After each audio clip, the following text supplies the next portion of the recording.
تحریک حکام اہل سنت والجماعت پاکستان خلافت راشدہ۔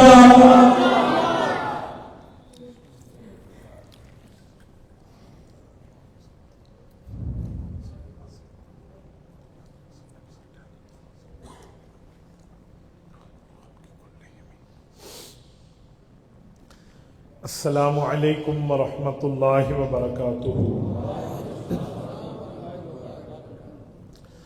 الحمد للہ وحدہ والصلاة والسلام علی من لا نبی بعدہ، اما بعد فاعوذ باللہ من الشیطان الرجیم، بسم اللہ الرحمن الرحیم۔ سبحان الذي اسرى بعبده ليلا من المسجد الحرام الى المسجد الاقصى الذي باركنا حوله لنريه من آياتنا۔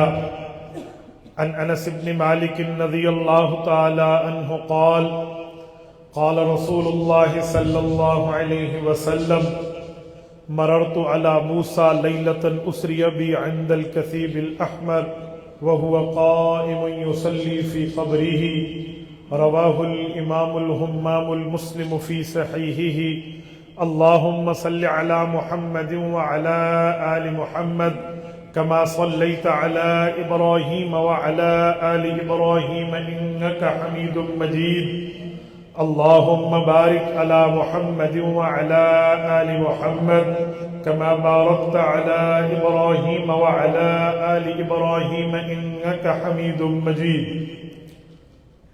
میرے معزز دوستو، آج 27 جنوری 2025 بروز پیر ہے، اور میں یہاں حنفی جامع مسجد بلکسر ضلع چکوال میں حضرت مولانا مخلص عبداللہ دامت برکاتہم العالیہ کی دعوت پرخلوص پر تاریخ خدام اہل سنت والجماعت پاکستان ضلع چکوال کی دعوت پر معراج النبی کانفرنس سے معنون اس خوبصورت پروگرام میں شرکت کی سعادت حاصل کر رہا ہوں۔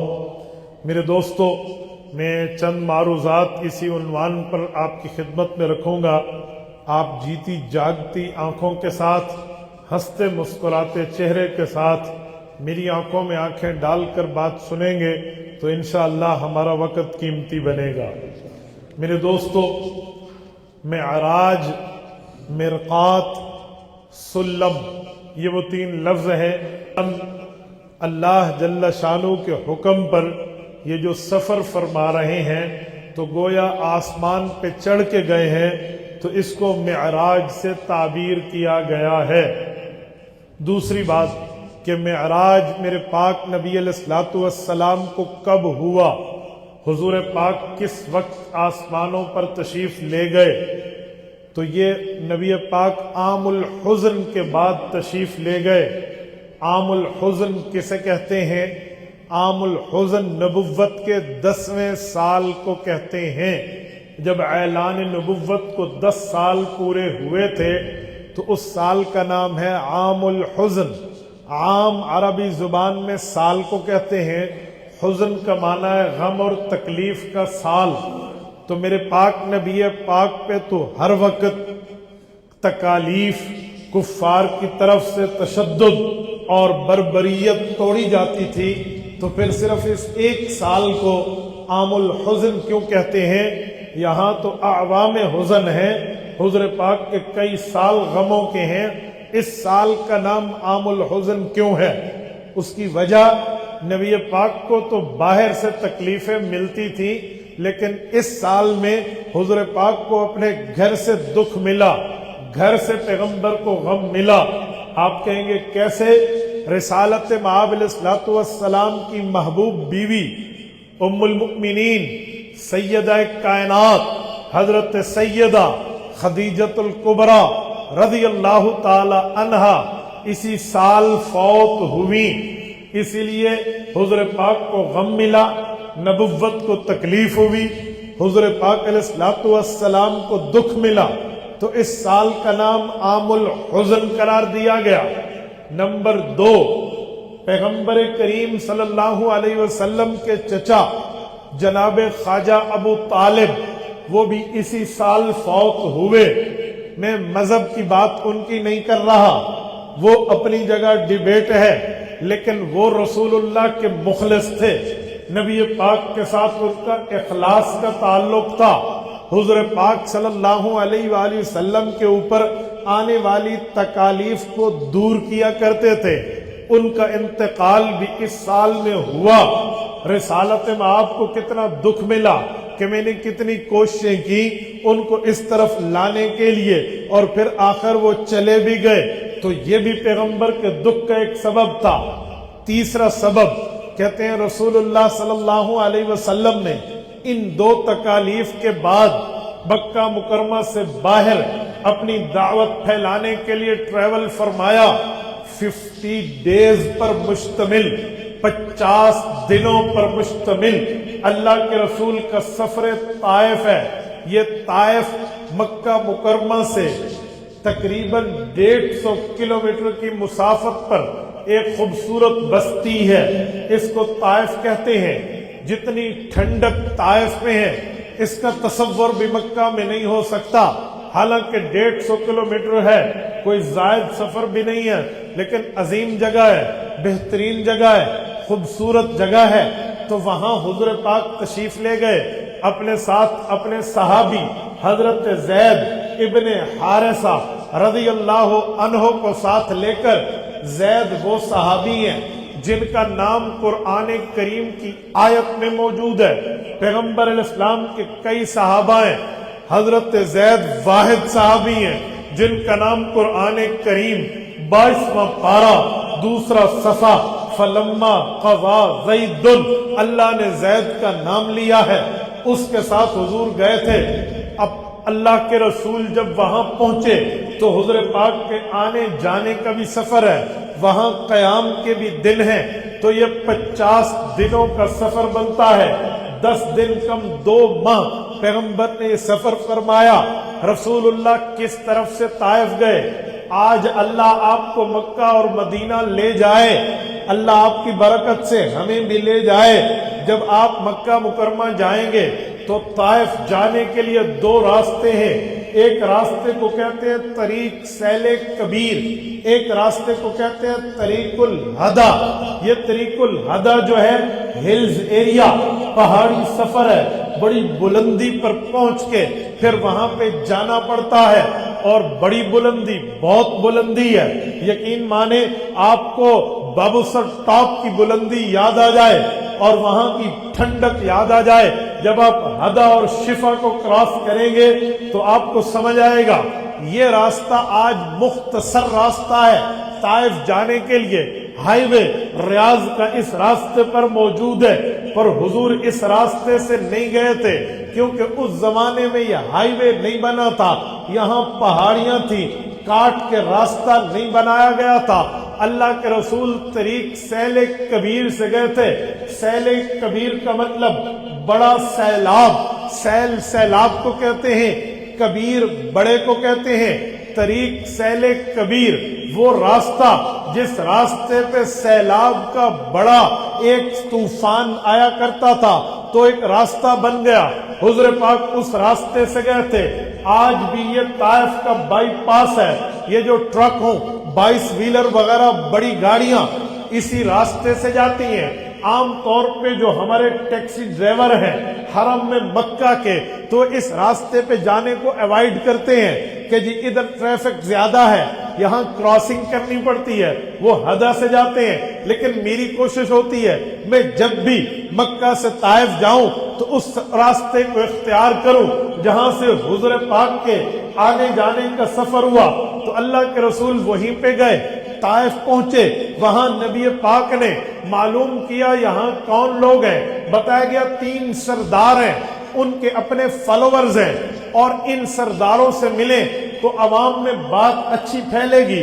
حضور تینوں سے باری باری ملے، لیکن تینوں نکمے نکلے، فضول نکلے، انتہائی گھٹیا لہجے میں حضور سے بات کی، کوئی مہمان کی قدر نہیں کی، اور بلکہ تیسرے نے تو کمال ہی کر دیا کہ اگر آپ نبی ہیں تو آپ سے بحث بنتی نہیں ہے، اور اگر آپ نبی نہیں ہیں تو پھر آپ سے بات فضول ہے۔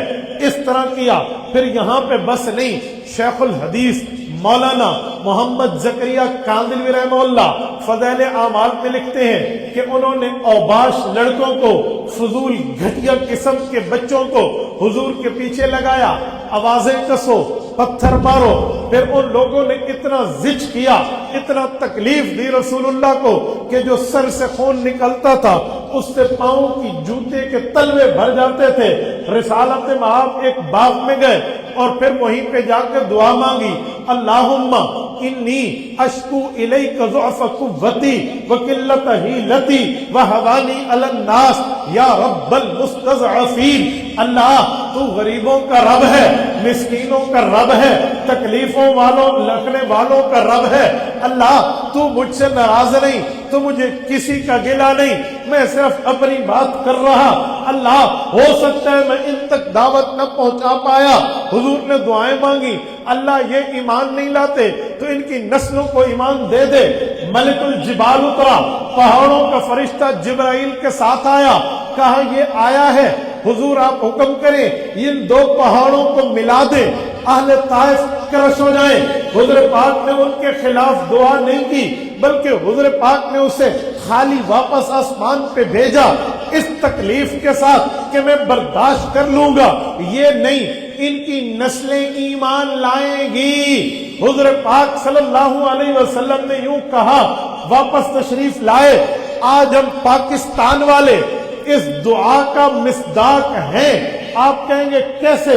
اسی طائف سے ایک شخص اٹھا تھا جس کا نام محمد بن قاسم رحمت اللہ علیہ ہے، اس نے 92 ہجری میں کراچی پر حملہ کیا تھا جسے بیبل کہتے تھے، راجہ دہر سے مقابلہ کیا تھا، ملتان تک اسلامی فوجوں کے جھنڈے گاڑے تھے، اور یہ محمد بن قاسم کی وجہ سے آج ملک میں اسلام، مسلمان، اللہ رسول کا نام موجود ہے۔ تو وہ شخص اسی طائف کے ظالموں میں سے کی اولاد تھا جس کو رب نے ایمان سے بہرہ کیا تھا، اسلام سے بہرہ کیا تھا، اللہ رسول کا وفادار بنایا تھا۔ تو وہ بندہ ہمارے ملک کے اسلام پہنچانے کا سبب بنا۔ تو میں کہتا ہوں اس معراج کے راستے میں ایک چیز یہ بھی آئی کہ حضور کی اس دعا کے سبب اللہ نے ہمیں ہدایت عطا فرمائی اور ہمارے ملک میں اسلام اور مسلمان پہنچے۔ ادھر سے حضور واپس آئے، مکہ مکرمہ میں تکلیف تھا، دکھ تھی، یہ تکلیف حضور نے برداشت کی۔ تو یہ تیسرا سبب تھا عام الحزن کا کہ حضور کو غم ملے۔ تو 3 وجہ، ابو طالب کا انتقال، خدیجۃ الکبریٰ کا انتقال، طائف کی واپسی میں تکلیفوں کا برداشت۔ جب اتنے غم حضور نے سہے تو پھر اللہ نے پیغمبر کریم کو آسمانوں کی سیر کرانے کے لیے جبرائیل کو بھیجا، وہ حضور کو معراج پہ لے کر آ گئے۔ یہ پوری سٹوری کا مطلب معراج کیوں ہوا، کب ہوا، یہ بتانے کا مطلب یہ ہے، یہ 3 مین پوائنٹس ہیں، مین وجوہات اور ریزن ہیں جس کی وجہ سے حضور پاک کو معراج ہوا اور حضور معراج پر تشریف لے گئے۔ اب آئیے، معراج کی رات 2 سفر ہیں، ایک سفر ہے زمینی جسے کہتے ہیں ارتھ ٹریول، ایک ہے آسمانی اسکائی ٹریول۔ پیغمبر کا آسمانی سفر بھی ہے، پیغمبر کا زمینی سفر بھی ہے۔ زمینی سفر کو اسراء کہتے ہیں، آسمانی سفر کو معراج کہتے ہیں۔ حضور کا زمینی سفر کعبۃ اللہ سے شروع ہو کے بیت المقدس میں جاتا ہے، آسمانی سفر بیت المقدس سے شروع ہو کے عرش معلیٰ اور وہیں سے واپسی تک رہتا ہے۔ یہ حضور نے اس رات 2 سفر کیے ہیں۔ ہم اہل سنت والجماعت سنی مسلمان ان دونوں سفروں کو مانتے ہیں، چاہے اسراء کا سفر ہو جس کا ذکر قرآن کریم میں ہے، چاہے معراج کا سفر ہو جس کا تفصیلی ذکر حضور کے فرمان میں ہے۔ ان دونوں کو مانتے ہیں کہ زمینی سفر بھی معراج کا حصہ ہے، آسمانی سفر بھی معراج کا حصہ ہے۔ میرے دوستو، اب زمینی سفر پہ آتے ہیں۔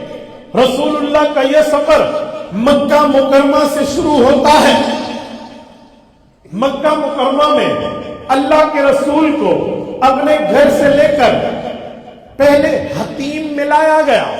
حتیم کسے کہتے ہیں؟ کعبہ شریف کے دو حصے ہیں. ایک حصہ وہ ہے جس پہ سخت چھت ہے، ایک حصہ وہ ہے جو بغیر چھت کے ہے. کعبے کا وہ حصہ جس پر چھت نہیں ہے اسے حتیم کعبہ کہتے ہیں. حضور حتیم میں آئے، یہاں سے معراج ہوا. کیوں؟ کعبہ کے اندر سے کیوں نہیں ہوا؟ دو وجہ. پہلی وجہ، کعبے میں اس وقت بت موجود تھے. حضور پاک شرک کی جگہ سے ابتدا نہیں کرنا چاہتے تھے کہ جس جگہ شرک کے اڈے موجود ہوں، اگرچہ اللہ کا گھر ہے، کفار نے وہاں پر شرک کا اماجدہ بنا رکھی ہے، یہاں سے شروع نہ کریں. اس لیے حتیم سے ہوا. دوسری وجہ، اللہ کے رسول اگر کعبے کے اندر سے چلے بھی جاتے وَالرُّجُزَ فَاهْجُرْ، شرک قریب نہ لگتا.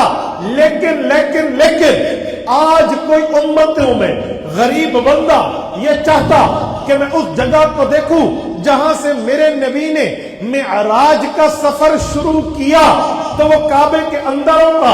وہاں تو سلطان، سلاطین، حکمران یا جس کی مرضی حکمران پہ آئے وہ اندر جاتا ہے.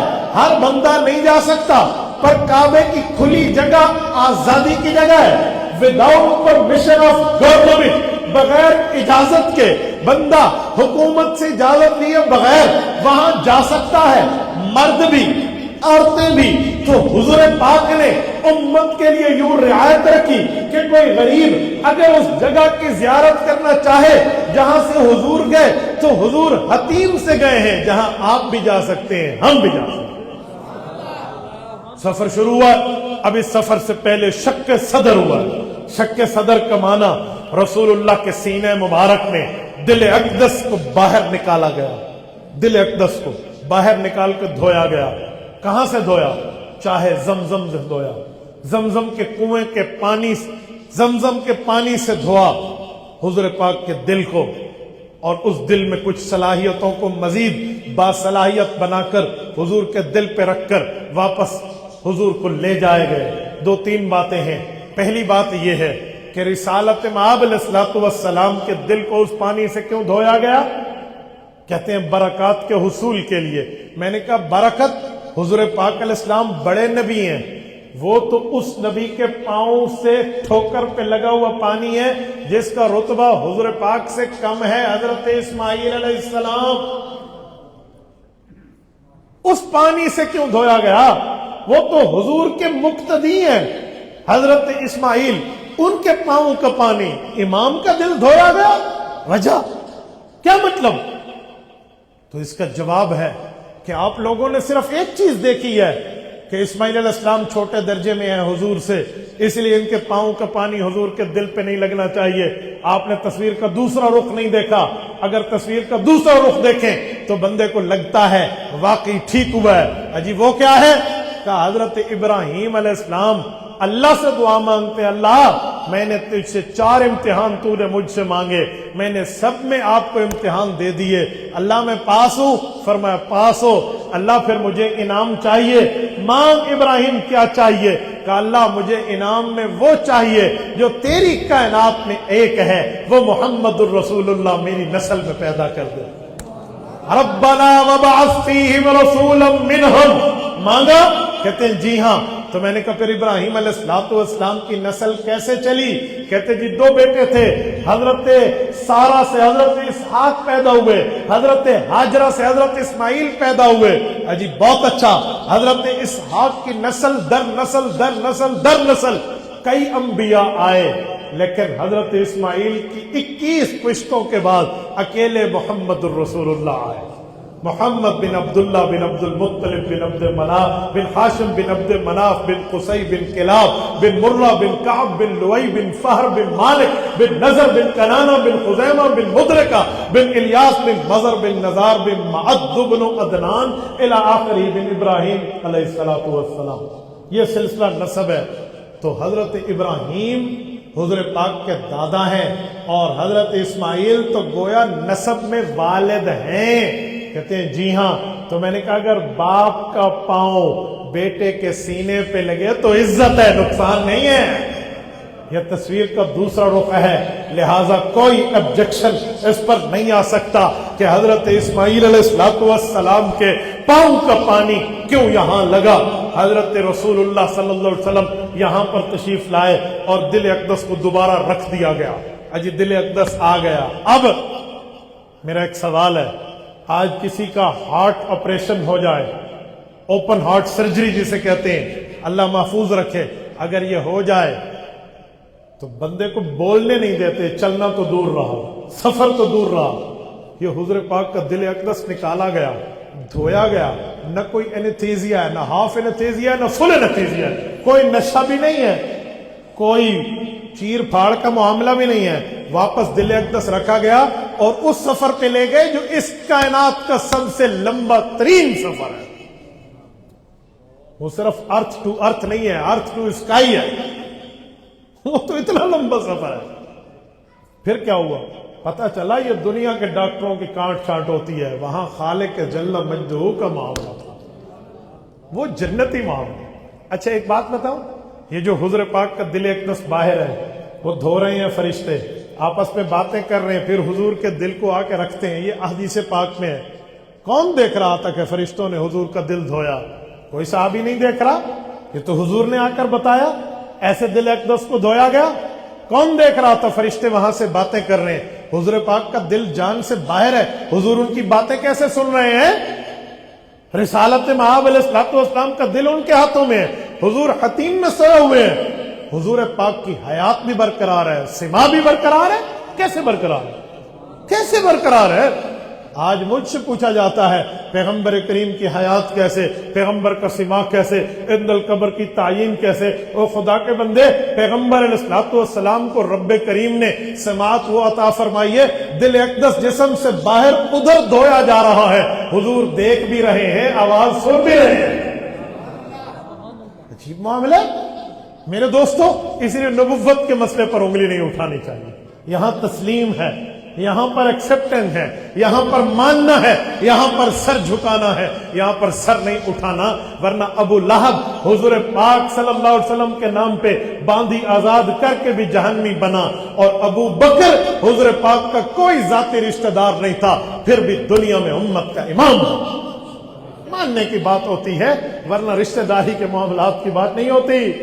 حضور پاک علیہ السلام یہاں سے چلے ہیں، کس چیز پہ چلے ہیں؟ براق، پیغمبر علیہ السلام کی اس سواری کا نام ہے، جہاں پہ نظر جائے وہیں پر اس کا پاؤں جائے۔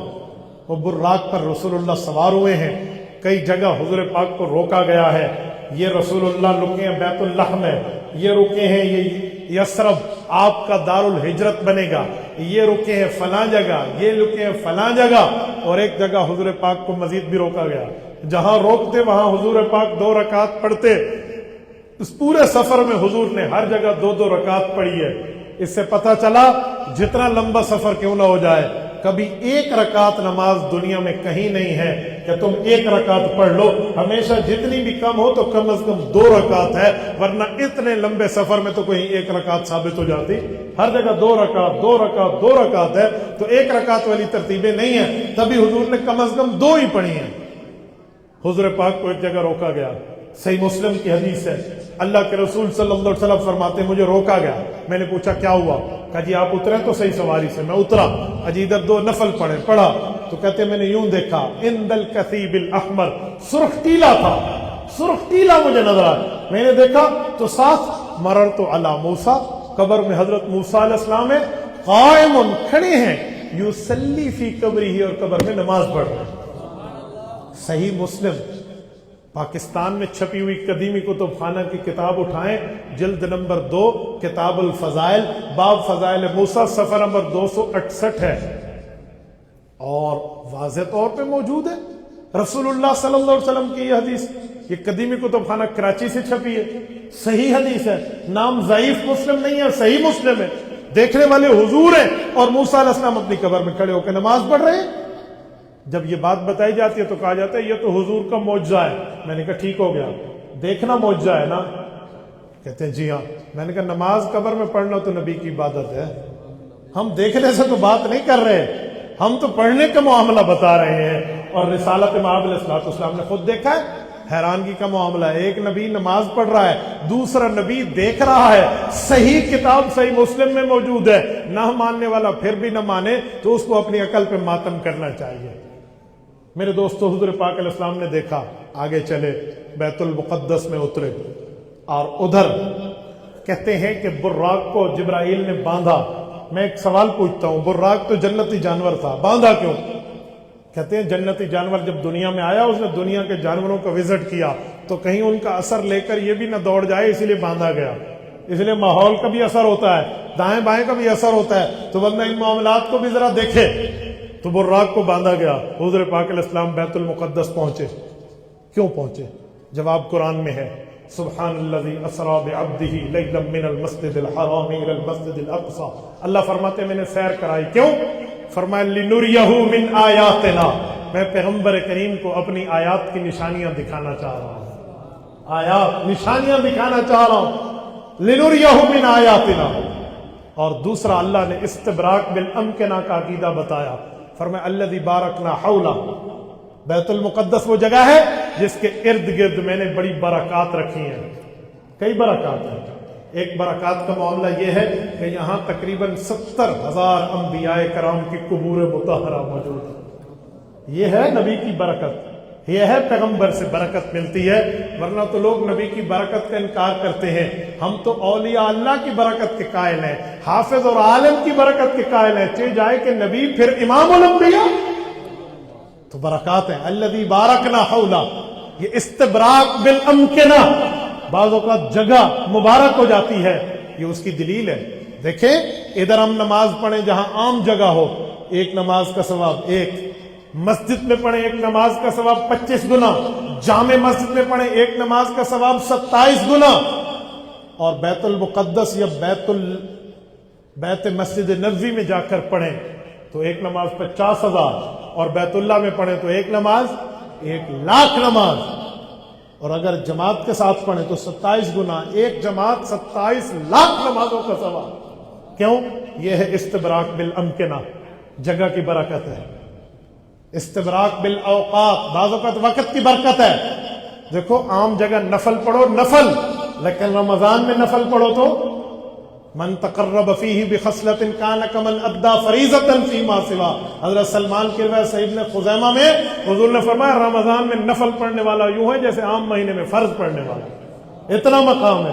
یہ استبراق بالاوقات ہے, وقت کی بھی برکت ہے. میرے دوستو اسی طرح یہ استبراق بالامکنہ ہے, جگہ کی برکات ہوتی ہیں. اسی لیے حضور پاک صلی اللہ علیہ وسلم کو اس جگہ لایا گیا. حضرت امام بخاری فرماتے ہیں میں نے صحیح بخاری کے ابواب ریاض الجنہ میں بیٹھ کے لکھے. کیوں؟ فرمایا یہ استبراق بالامکنہ ہے کہ جگہ کی برکات مل جاتی ہے. میرے دوستو حضور پاک علیہ السلام جب یہاں پہنچے تو سارے انبیاء جمع ہیں. آپ نے آج تک کہیں سنا ہے کہ حضور ٹھہرے رہے ہوں, حضور نے انتظار کیا ہو انبیاء آئیں گے پھر نماز پڑھاؤں گا؟ سنا ہے کہیں؟ بولتے نہیں ہیں. سنا ہے؟ انبیاء پہلے جمع تھے یا نہیں تھے؟ جواب دیجئے. پہلے جمع تھے. اس سے کیا پتہ چلا کہ مقتدی, بولتے نہیں ہیں, مقتدی پہلے آتے ہیں. اور آج کل کیا حال ہے, امام بیچارہ مقتدیوں کا انتظار کر رہا ہوتے ہیں, مقتدی آمن تھے پھر اسی جمعہ پڑھائی ہے. اس سے پتہ چلا انبیاء کرام پہلے موجود ہے تو مقتدی پہلے آتے ہیں. میں نے تو اپنی جمعہ کی مسجد میں طے کیا ہے پہلے دن سے, 2006 کی بات کر رہا ہوں. میں جمعہ پڑھانے گیا تو لوگ اپنی ترتیب پر آئے. میں نے اگلے جمعے سے تقریر روک دی. میں نے کہا جی میں بیان کرتا ہوں عوام کو سمجھانے کے لیے, آپ نہیں آؤ گے تو ہمیں سنانے کی ضرورت نہیں ہے. مولویاں سارے مسئلے پڑے ہوئے ہیں, علماء نے پڑھے ہوئے, آپ آئیں گے تو تقریر سنائیں گے, ورنہ خطبہ اور نماز. چل میرا بھائی.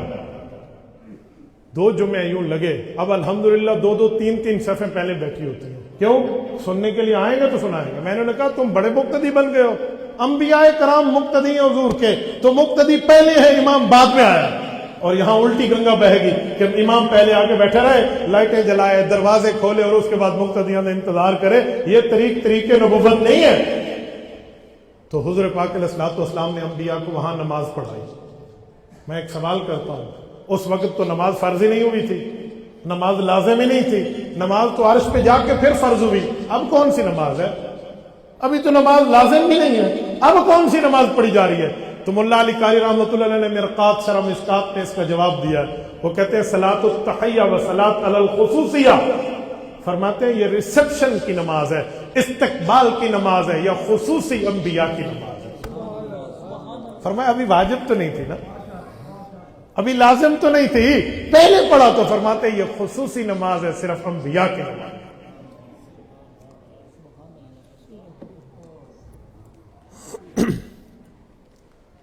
میری آواز صاف تو ہے نا؟ آپ تک آ رہی ہے؟ شور تو نہیں ہے؟ اگر شور ہو تو تھوڑا ایکو ویکو چھوڑ دو. کہاں ہے ہمارے؟ ایکو بند کرا دیں، صرف سادہ ہو. حضور پاک علیہ الصلوۃ والسلام نے یہ نماز پڑھانے کے بعد حضور آسمان پہ تشریف لے گئے. حضور بھی گئے، باقی انبیاء بھی گئے. یہ ذہن میں رکھیں، جس نبی نے جس جگہ جانا تھا وہیں تک گیا. کوئی پہلے آسمان پہ، کوئی دوسرے پہ، کوئی تیسرے پہ، کوئی چوتھے، پانچویں، چھٹے، ساتویں پہ. ہر نبی اپنے مقام پہ گئے. یہ حضور کے لیے بلوایا گیا تھا، وہاں تشریف لے گئے.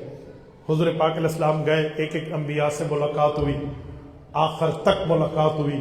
پھر رسول اللہ صلی اللہ علیہ وسلم 7 آسمانوں کے بعد سدرۃ المنتہا پہ گئے.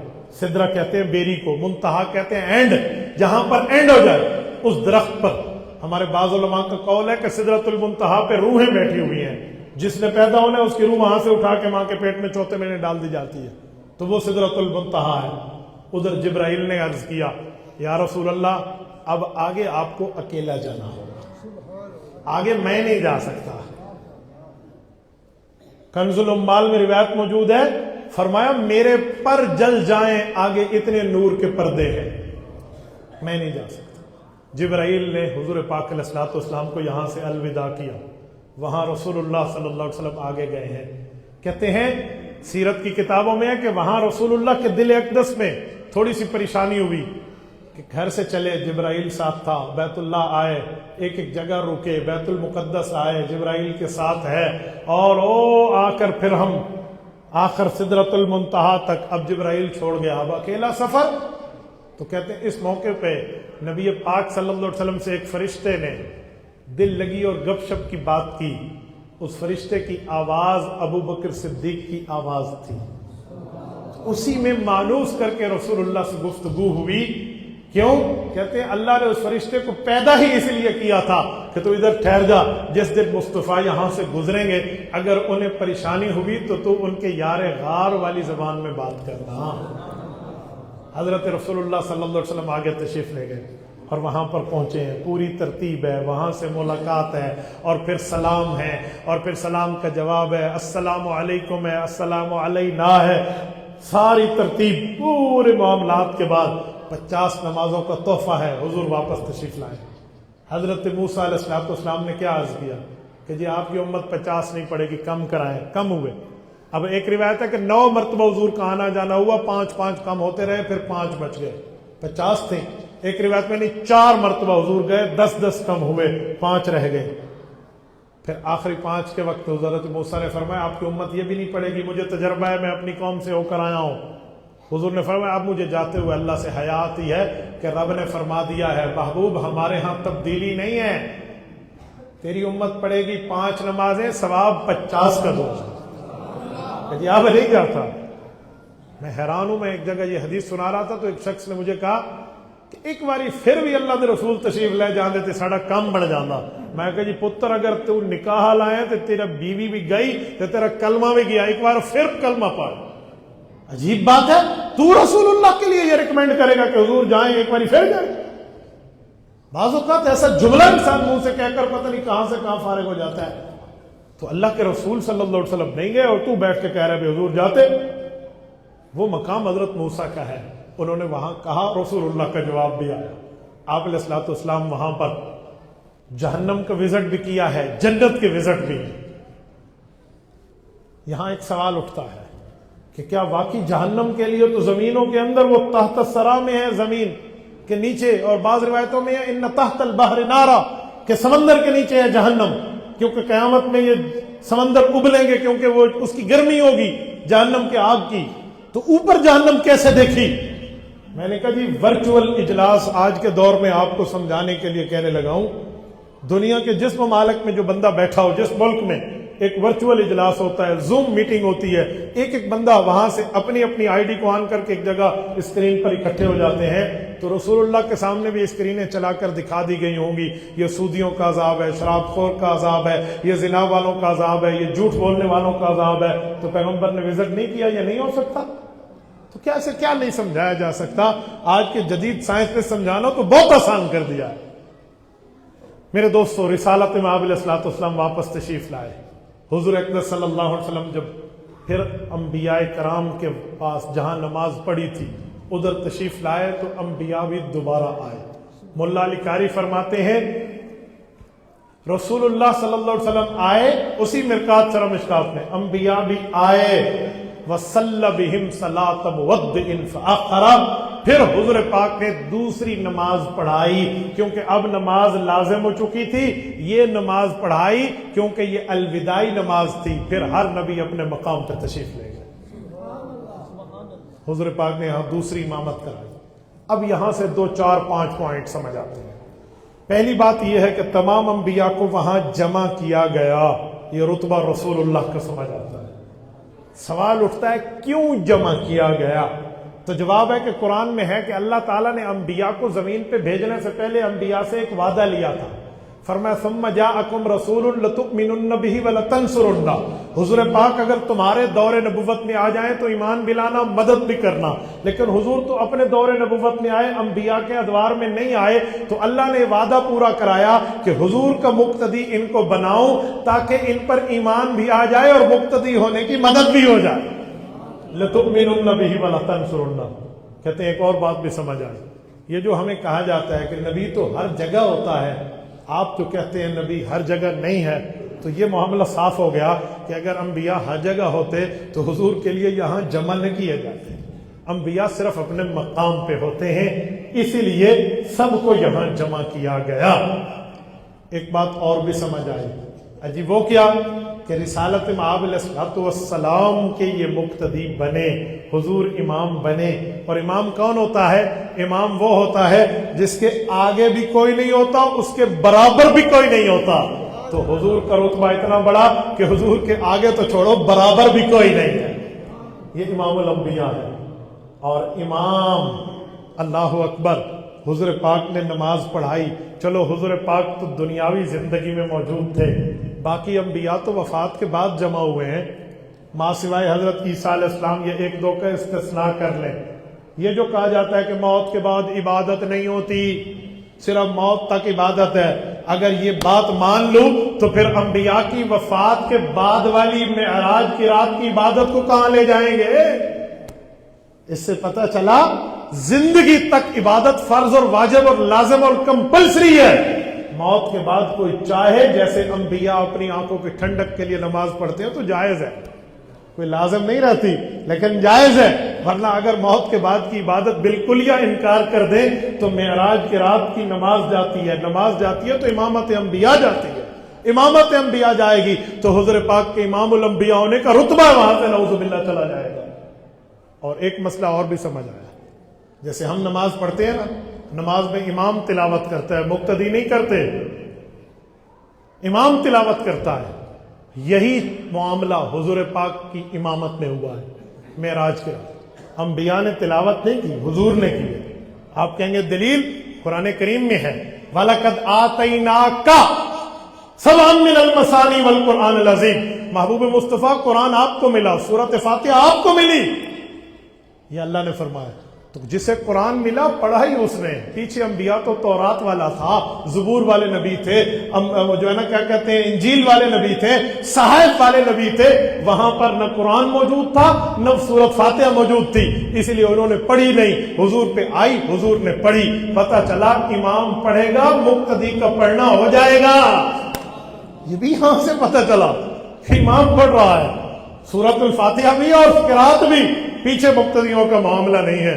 اور پھر حضور پاک علیہ السلام وہاں سے واپس تشریف لائے، جب حضور پہنچے یہاں پر 2 باتیں ہیں، پہلی بات کہ صدیق اکبر نے تصدیق کی، صرف ابو جہل نے بتایا تھا کہ تیرا دوست کہتا ہے کہ ایک ہی رات میں یوں واپس آ گئے، تو حضرت جبرائیل حضرت صدیق اکبر نے فرمایا تھا ایسے تو کوئی نہیں جا سکتا ایک راتوں میں بیت المقدس جائے اور واپس آئے، ہاں اگر مدنی کریم نے فرمایا ہے تو حق کہا ہے، سچ۔ تبھی تو قرآن کہتے ہیں والذی جاء بالصدق وصدق بہ اولئک هم المتقون، حضور پاک سچائی لے کر آئے، ابو بکر نے سچائی کی تصدیق کی ہے۔ قرآن میں ہے نا فَسَنُيَسِّرُهُ لِلْيُسْرَى، مفتی تقی عثمانی دامت برکاتہم آسان ترجمہ قرآن میں اس کا معنی لکھتے ہیں کہ رب کریم نے ابو بکر کے لیے فرمایا کہ ہم تمہیں جنت کی تیاری کروائیں گے، فَسَنُيَسِّرُهُ لِلْيُسْرَى۔ ابو بکر وہ ہے جس نے یوں تصدیق۔ اور یہاں ایک بات اور بھی سامنے آئی کہ حضور پاک علیہ السلام سے جب اعلان کیا تو مکہ کے کافر کہنے لگے نہیں ہو سکتا، امپاسبل، ایک ہی رات میں یوں بندہ جائے اور آئے۔ تو حضور پاک صلی اللہ علیہ وسلم فرماتے ہیں انہوں نے مجھ سے سوال پوچھے، بتا انبیاء کرام سے آپ کی ملاقات ہوئی تو مجھے بتائیں بیت المقدس کی کھڑکیاں کتنی ہیں، اس کے دروازے کتنے ہیں، اس کے روشندان کتنے ہیں؟ صحیح مسلم میں ہے حضور پاک علیہ الصلوۃ والسلام نے فرمایا فَقُرِبْتُ قُرْبَةً مَا قُرِبْتُ مِثْلَهُ قَطْ، فرمایا میں اتنا پریشان ہوا اس سے پہلے پریشان نہیں ہوا تھا۔ کیوں؟ میں وہاں امامت انبیاء کے لیے گیا تھا، کھڑکیاں اور روشندان گننے نہیں گیا تھا۔ مجھے سال ہا سال ہو گئے آپ کے یہاں چکوال میں آتے ہوئے، مجھ سے آج بھی کوئی پوچھے کہ دروازے کتنے، میں اب بھی نہیں بتا سکوں گا، مجھے نہیں پتا ہوگا دروازے اور کھڑکیاں اور روشندان کتنے ہیں۔